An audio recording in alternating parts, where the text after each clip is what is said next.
시청자 여러분 안녕하십니까? 토요일 아침 뉴스투데이 제주입니다. 제주 지역에 요즘 전기 자동차가 눈에 띄게 늘어나면서 나도 전기차 한번 사볼까 생각해 보신 분들 많으실 텐데요.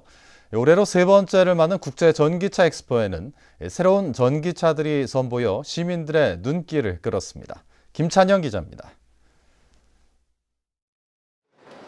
현대자동차의 첫 번째 전기차종인 아이오닉 일렉트릭. 오는 6월 생산을 앞두고 국내에서 처음으로 공개됐습니다. 현대자동차는 이번 출시를 시작으로 국내 전기차 보급의 절반 이상을 책임지겠다며 본격적인 전기차 시장 진출을 선언했습니다. 저희 현대자동차는 국내 전기차 보급 물량의 최소 50%를 판매한다는 목표를 세우고 있습니다. 우편 배달과 순차를 위한 1인승 초소형 전기차도 눈길을 끌었습니다. 좁은 골목길까지 다닐 수 있는 이 초소형 차량은 이르면 올해 출시가 가능할 것으로 보입니다. 이번 엑스포에는 전 세계 140여 개 업체가 참여해 70여 종의 전기 차량과 관련 기술들을 선보였습니다. 360도 입체 영상을 통한 가상 무인 주행과 주차 체험은 전기차 산업의 미래를 보여주며 전기차에 대한 소비자들의 관심을 높였습니다. 그냥 자동으로 주차되고 하는 거 봤을 때 좀 좋았던 것 같고요. 저도 나중에 꼭 전기차 그런 기능이 나온다면 사고 싶습니다. 스위스 체르마트 등 전기차 선도도시 지방정부 대표들도 제주도의 100% 전기차 보급에 협력하겠다는 제주 선언문을 발표했습니다. 우리 정부도 내년까지 전국의 충전 인프라를 2배로 늘리겠다고 약속했습니다. 이런 천혜의 자연 조건을 십분 활용하면서 제주 카본 프리 아일랜드의 구현을 위해 정부는 제주도와 함께 실행 계획을 다듬어 나가고 있습니다. 오는 24일까지 열리는 국제 전기차 엑스포에서는 올해 제주 지역에 보급되는 전기차 4천여 대의 특별 공모도 함께 진행됩니다. MBC 뉴스 김찬년입니다. 꿈의 송전망으로 불리는 세계 최대 용량의 초전도 케이블을 통한 전력 공급이 제주에서 시작됩니다. 한국전력은 어제 제주시 한림읍 금학변화소에서 초전도 전력기기 신사업화 출정식을 열었습니다. 초전도 케이블은 기존의 구리선보다 송전 용량이 5배 이상 늘어난 차세대 전력 송전 기술로 금학변환소와 한림변전소 사이 1km 구간에 설치돼 7개월 동안 실증 시험을 거친 뒤 보급됩니다.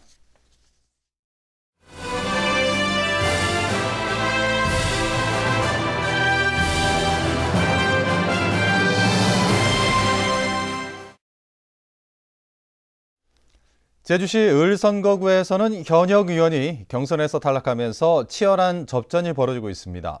예측 불허의 접전이 펼쳐지면서 민심의 향배에 관심이 집중되고 있습니다. 박주연 기자입니다. 두 차례 선거에서의 실패를 딛고 세 번째 도전에 나선 새누리당 부상일 예비후보.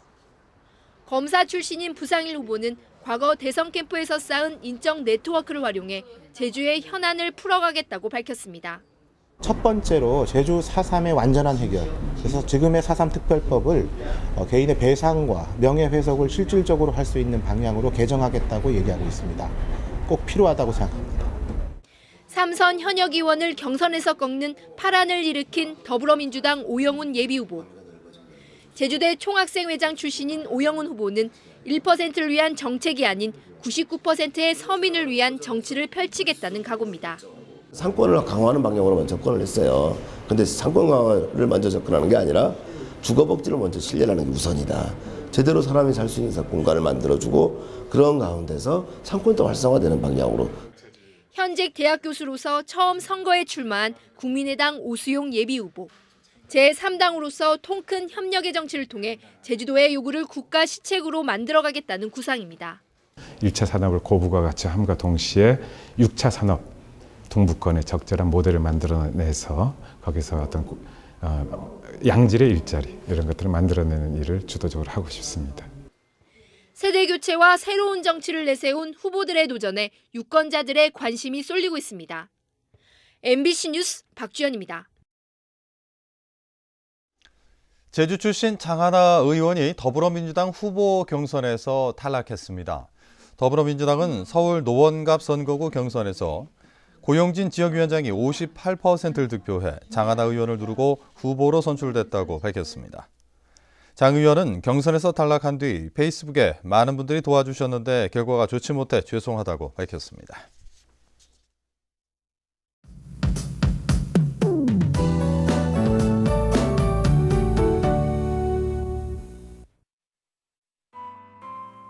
네, 주말에 오늘 아침도 짙은 안개로 인해 시정이 좋지 않습니다. 안개는 기온이 오르면서 점차 걷히겠는데요. 하지만 낮 동안에도 뿌연 방무로 남아있는 곳이 있어 교통안전에 계속해서 유의하셔야겠습니다.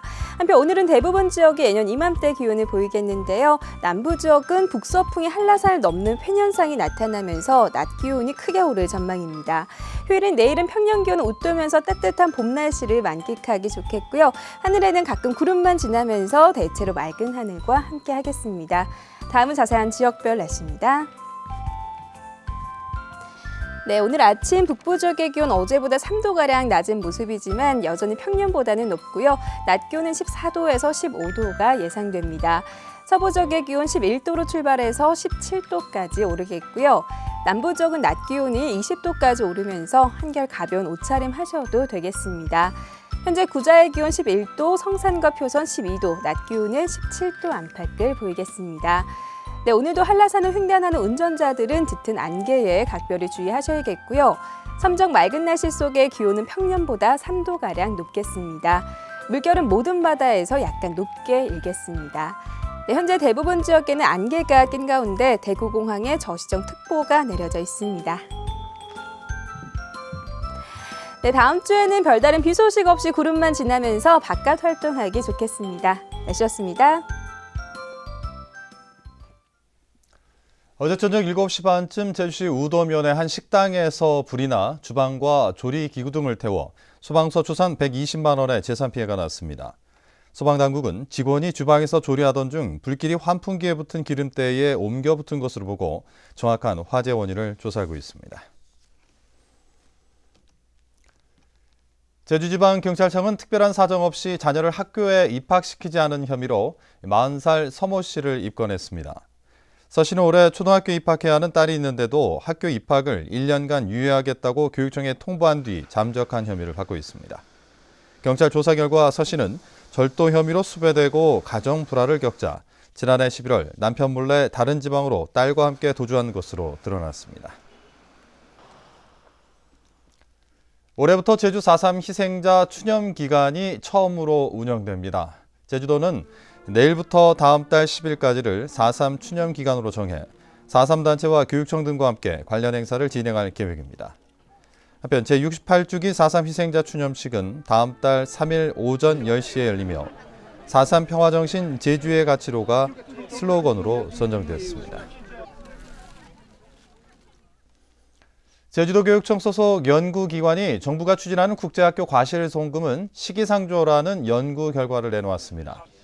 제주도교육청 제주교육정책연구소는 최근 발간한 2015 교육정책 연구보고서에서 과실송금 제도가 도입되면 이윤 추구에 매달릴 가능성이 커 영어교육도 시의 설립 목적에 정면으로 배치될 것이라고 밝혔습니다. 또 국제학교 설립을 경제부처가 주도하면서 교육감의 권한이 축소됐다고 지적했습니다.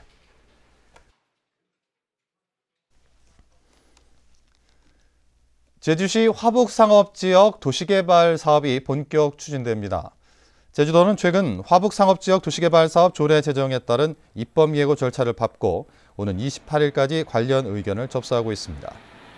화북상업지역은 제주 동중학교 북쪽 일대 21만 제곱미터를 개발하는 계획으로 숙박시설과 병의원, 학원과 금융기관 등이 들어서게 됩니다.